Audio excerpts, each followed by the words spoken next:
This is one of the most legendary cars in the history of endurance racing. It only ever competed once at Le Mans, but on that single day it claimed victory. It was based on a production car so extraordinary it redefined the limits of road-going performance. When McLaren turned it into a racer, the world witnessed something truly special.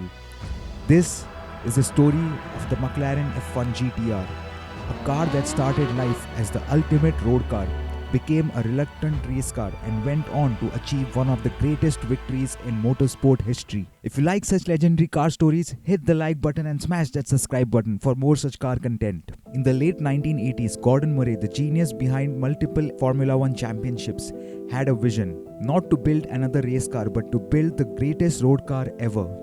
His philosophy was simple: no compromises, lightweight, perfect balance, and a naturally aspirated V12 engine with no turbos, no electronics, and no gimmicks.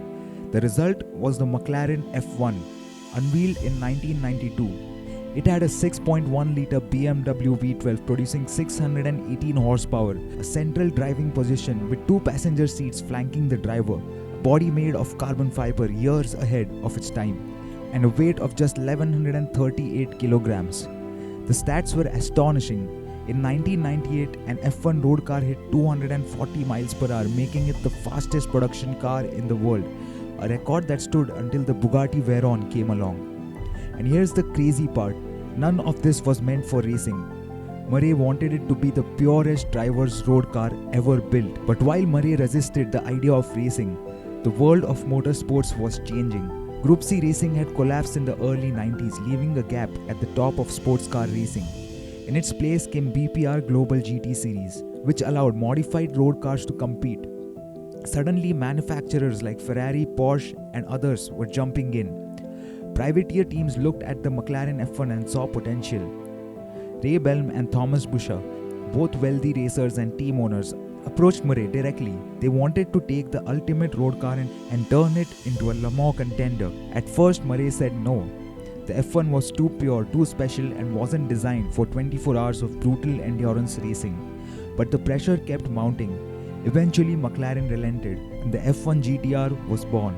The transformation was shockingly minimal. That's how good the F1 already was.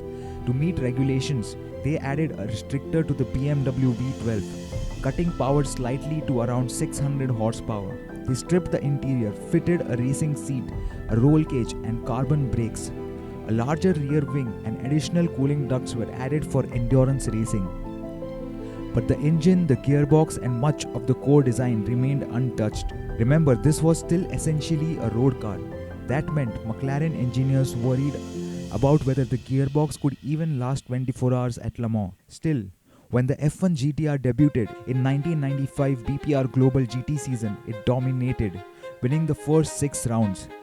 That success set the stage for the biggest challenges of all, the 24 hours of Le Mans. Le Mans in 1995 wasn't supposed to be McLaren's playground. The race was traditionally dominated by prototypes, pure racing machines built with no road car compromises. The McLaren F1 GTR, despite its success in GT racing, was technically just a converted road car. Yet McLaren entered multiple cars, including the now famous Chassis 19 or the 01R, run by the Japanese Kokusai Kaihatsu racing team. Their driver lineup included Yannick Dalmas, Masanori Shikaya, and JJ Leto. From the very start, conditions were brutal. Torrential rain turned the race into a survival test. The prototypes struggled. They were faster but fragile.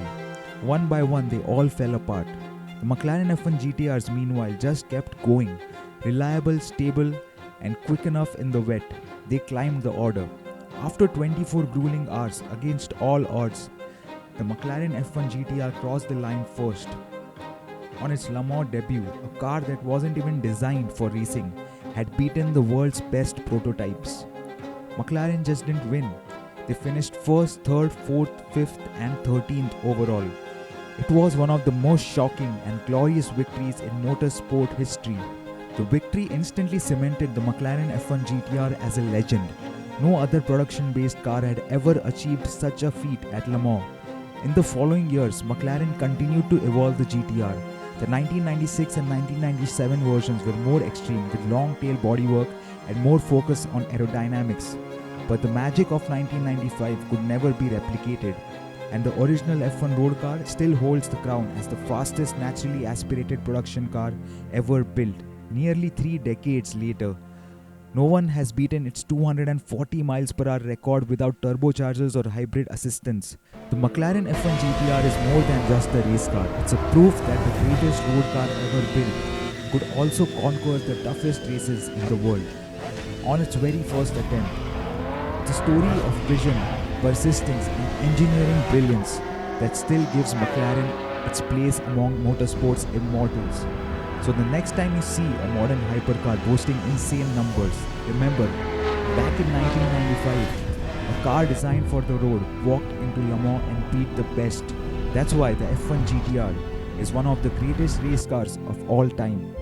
Before we leave, if you really like the content and want more great stories about legendary cars, please do like the video and subscribe to the channel. Alright guys, I will see you soon.